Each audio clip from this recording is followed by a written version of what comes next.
22 के महासौर में आपका स्वागत है। आपके साथ हूं मैं आशीष पांडे। 22 के महासौर में बात होगी यूपी बीजेपी में इस्तीफों की, साथ ही बात करेंगे दिल्ली और लखनऊ में हो रहे चुनावी मंथन की। 22 के महासमर में बताएंगे क्या बागी स्वामी प्रसाद मौर्य सियासी गणित, कैसे दल बदल को लेकर सियासत हो रही है, क्या स्वामी प्रसाद मौर्य के सपा में शामिल होने के बाद सपा मजबूत होगी, बीजेपी छोड़ने के बाद बीजेपी कमजोर होगी। लेकिन बात सबसे पहले सियासी दलों में हो रही तोड़फोड़ और जोड़तोड़ की।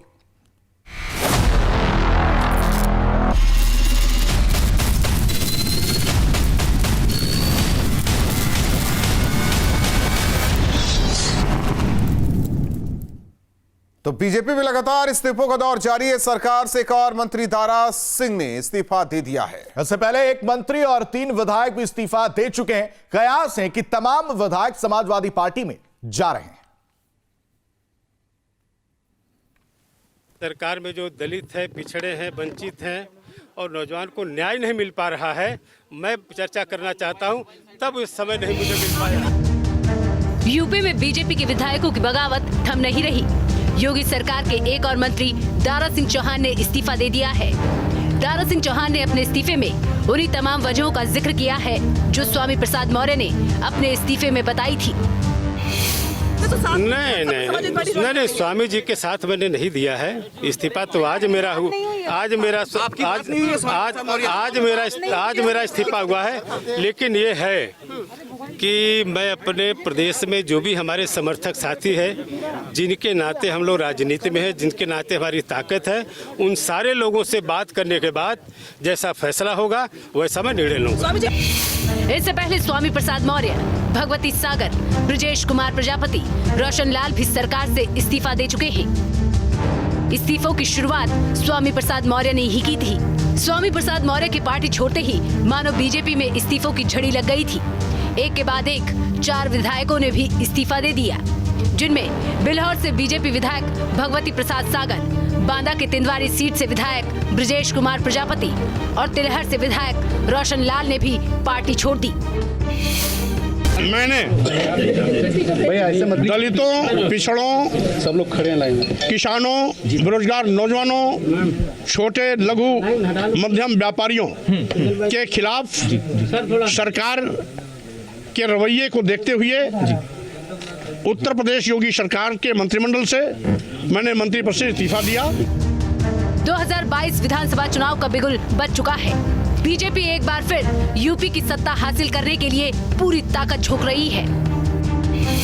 हालांकि देखिए, एक बात तो बिल्कुल साफ है कि स्वामी मौर्य के साथ ही, चाहे हम दारा चौहान की बात करें या फिर जिन 4 विधायकों ने कल इस्तीफा दिया उनकी बात करें, जिन लोगों ने इस्तीफा दिया है 2016-17 में, ये सभी लोग स्वामी मौर्य के साथ बहुजन समाज पार्टी से भारतीय जनता पार्टी में आए थे। और एक बार फिर से वही तस्वीर देखने को मिल रही है 2022 के चुनाव से पहले, जब स्वामी मौर्य के साथ आए तमाम लोग एक एक कर पार्टी छोड़ रहे हैं, गंभीर आरोप सरकार पर लगा रहे हैं। लेकिन एक बड़ा सवाल यह भी खड़ा होता है कि आखिर सबसे आखिर में जब 20 दिन चुनाव में बचे हैं, तभी इन लोगों को ये याद क्यों आ रहा है कि इस सरकार में दलितों पिछड़ों के साथ अन्याय हुआ है। ठीक से जवाब नहीं दे पा रहे हैं। हालांकि स्वामी मौर्य के ऊपर आरोप यह भी है कि वो अपने बेटे के लिए टिकट मांग रहे थे, बार्गेन नहीं हो पाई, भाजपा का जो आला कमान है उसको मनाने में वो सफल नहीं हो पाए, तब जाकर उन्होंने आखिर में पार्टी को छोड़ दिया। हालांकि दारा सिंह चौहान के साथ ऐसी स्थिति तो नहीं है, लेकिन फिर भी सवाल उठना लाजमी है कि अगर आपको इस समाज की चिंता थी तो 5 साल तक आप चुप क्यों रहे। वहीं एक तरफ बीजेपी चुनाव समिति का मंथन चल रहा है, तो लखनऊ में बीजेपी विधायकों का पार्टी से इस्तीफे का दौर थम नहीं रहा। Team news state.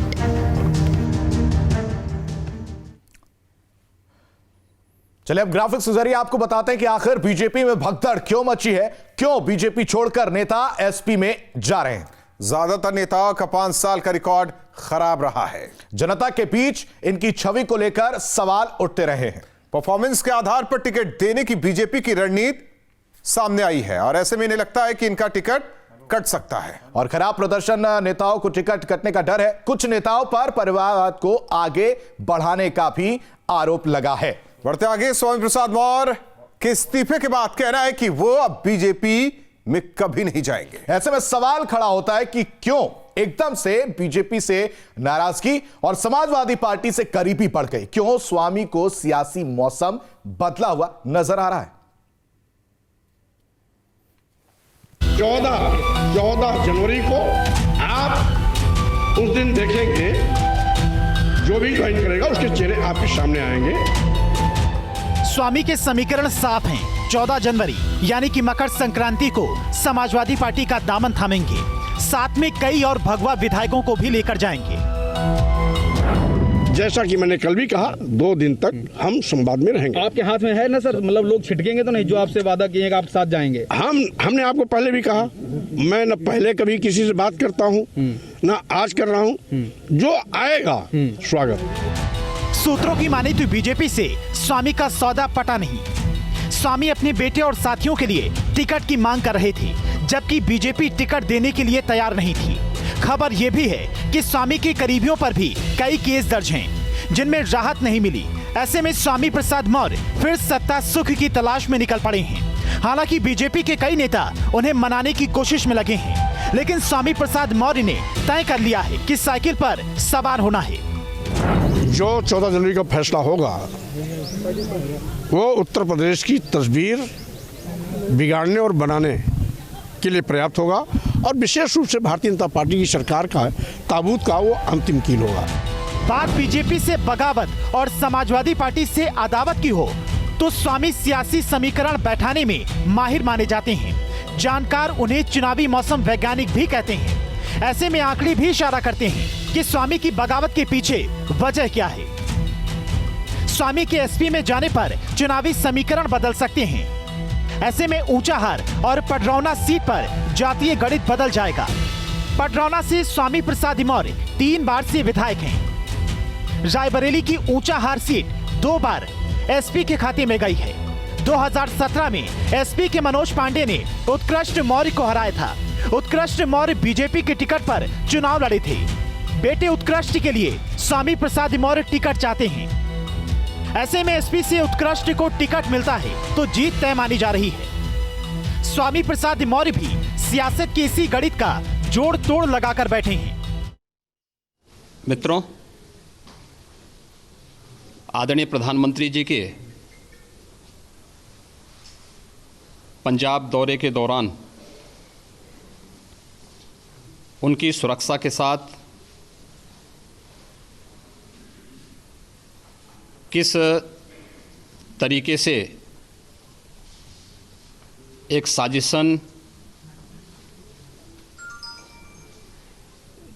खूनी साजिश करके सुरक्षा के साथ खिलवाड़ किया गया था, यह एक स्टिंग ऑपरेशन से स्पष्ट हो गया है। और ये स्टिंग ऑपरेशन इस बात को बताता है कि यह एक शरारतपूर्ण साजिश,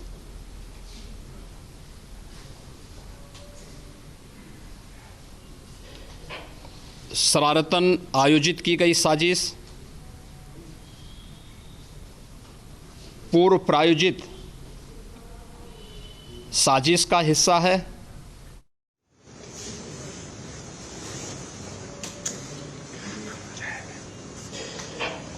शरारतन आयोजित की गई साजिश पूर्व प्रायोजित साजिश का हिस्सा है। यह एक सुरक्षा के साथ की गई कॉन्स्पिरेंसी है और स्पॉन्सर्ड है। अब यह स्पष्ट हो गया है। आश्चर्य होता है कि देश के सर्वोच्च कार्यकारी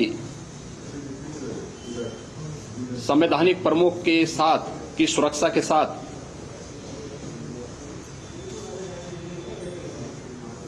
ब्लू बुक और प्रोटोकॉल के तहत भी सुरक्षा के जिन सामान्य नियमों का पालन पंजाब सरकार को करना चाहिए था, जिसके तहत प्रधानमंत्री जी के आगमन पर राज्य के मुख्यमंत्री, राज्य के मुख्य सचिव और राज्य के पुलिस महानिदेशक स्वयं उपस्थित होकर के भौतिक उपस्थिति से अगवानी करते। उस सामान्य शिष्टाचार और प्रोटोकॉल का भी पालन पंजाब की सरकार ने नहीं किया था। किसी भी वीवीआईपी मूवमेंट के पहले इंटेलिजेंस के इनपुट आते हैं। लोकल इंटेलिजेंस पूरे रूट चार्ट को, पूरे मूवमेंट को विस्तृत रूप से शासन के संज्ञान में उपलब्ध करवाती है। और इंटेलिजेंस इनपुट होने के बावजूद, क्योंकि खालिस्तानी मूवमेंट से जुड़े हुए कुछ तत्वों के बयानात जिस प्रकार से आ रहे थे और इंटेलिजेंस इनपुट जिस रूप में थे, और यह इंटेलिजेंस इनपुट में पहले से था कि प्रधानमंत्री जी की रैली में 1 लाख से अधिक लोग आएंगे, उस सब के बावजूद मौसम खराब है, वैकल्पिक रूट की व्यवस्था भी पहले से वहां के स्थानीय प्रशासन और शासन के संज्ञान में था, लेकिन फिर भी इन सब की अनदेखी करते हुए प्रधानमंत्री जी की फ्लीट को वहां पर रोका गया था जहां पर कोई भी ड्रोन का हमला या सुरक्षा पर आसानी से सेंध लगाने की शरारतपूर्ण चेष्टा हो सकती थी। और इन सब की अनदेखी पंजाब सरकार ने किया। प्रधानमंत्री जी के पंजाब विजिट के दौरान पंजाब के मुख्यमंत्री की उपस्थिति न होना, वहां के मुख्य सचिव और डीजीपी के अनुपस्थित होना, ये ब्लू बुक और प्रोटोकॉल का उल्लंघन तो है ही, लेकिन मुख्यमंत्री, पंजाब के मुख्यमंत्री ये कहकर के पल्ला नहीं झाड़ सकते कि वह एक कोरोना पॉजिटिव के संपर्क में आए थे, जबकि उस दौरान हर व्यक्ति इस बात को देखता है कि वे बिना मास्क के विचरण करते हुए देखे गए और वह इन सब की यानी सुरक्षा की खिल्ली उड़ाते हुए भी देखे गए। इस सारा घटनाक्रम इस बात को प्रदर्शित करता है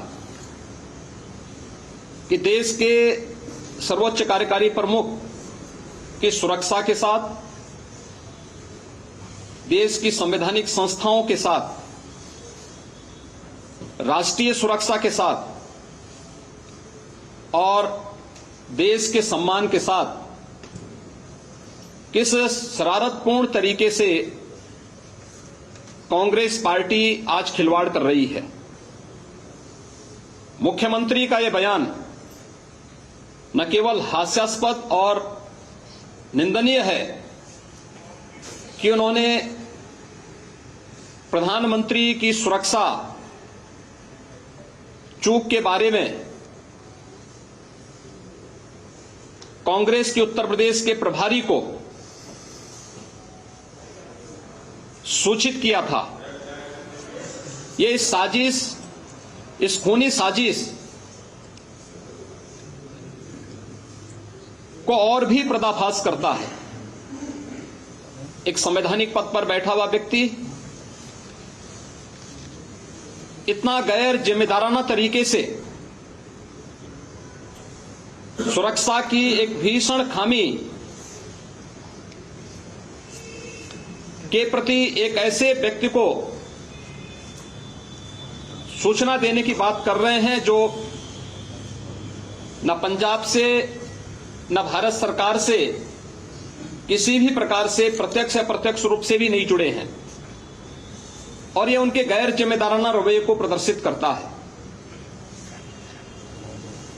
कांग्रेस पार्टी और पंजाब की सरकार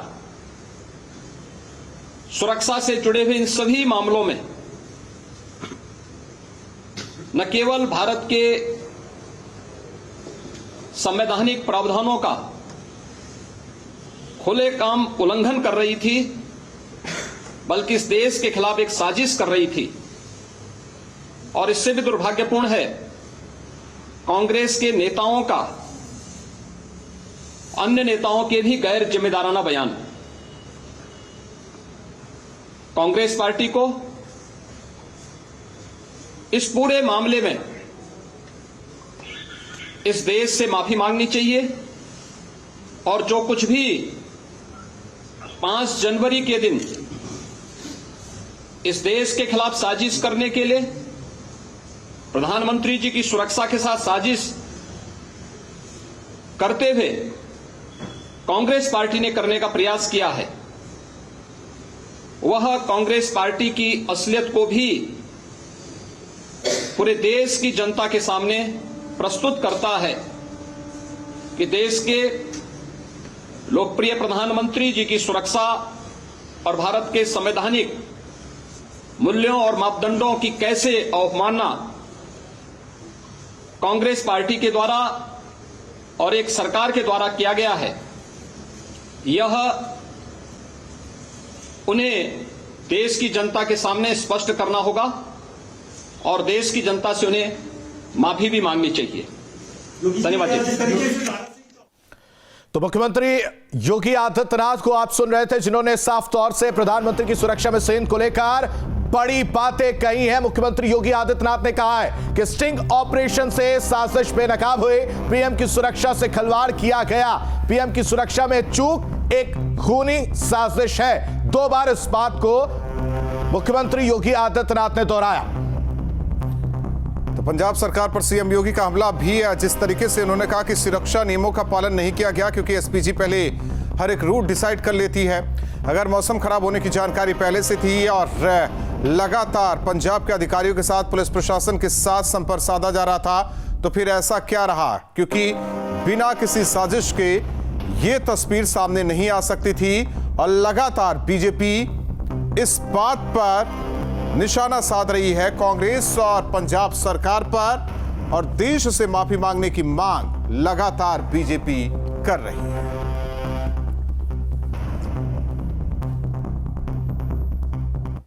वहीं स्वामी प्रसाद मौर्य के इस्तीफे पर सियासत जारी है। बीजेपी के बागी विधायक ब्रजेश प्रजापति ने स्वामी प्रसाद मौर्य का साथी बनने की बात कही, तो एसपी प्रवक्ता सुनील साजन ने सरकार पर निशाना साधा। हम में से किसी भी व्यक्ति ने कोई भी दल ज्वाइन नहीं किया है, और चूंकि कल हम लोगों की वार्ता हो नहीं पाई, मीडिया कर्मियों के साथ हम सब लोग व्यस्त रहे, और आज और कल हम लोगों की वार्ताएं होनी हैं। इसके बाद 14 तारीख को निर्णय होगा, जो भी माननीय स्वामी प्रसाद मौर्य जी निर्णय लेंगे, जिस भी दल में जाएंगे हम लोग उसी दल में रहेंगे। नहीं, हमें नहीं लगता कि ज़बरदस्ती लेकर के लाया गया है, क्योंकि मुझे खुद उन्होंने अपने कोठी पर बुलाया था माननीय विनय साखे जी ने, और वो काफ़ी समय से भारतीय जनता पार्टी से पीड़ित थे और उसको छोड़ना चाहते थे। जो लोग भी सामंती सोच के खिलाफ हैं, जो लोग चाहते हैं पिछड़े, दलित, गरीब, कमज़ोर का उत्थान हो, किसान तरक्की करे, उत्तर प्रदेश तरक्की करे, वो सारे लोग समाजवादी पार्टी के संपर्क में हैं। माननीय राष्ट्रीय अध्यक्ष जी से बात कर रहे हैं। राष्ट्रीय अध्यक्ष जी तय करेंगे कि किसको कहां और कैसे रखना है। 22 के मास और वक्त एक छोटे से ब्रेक का।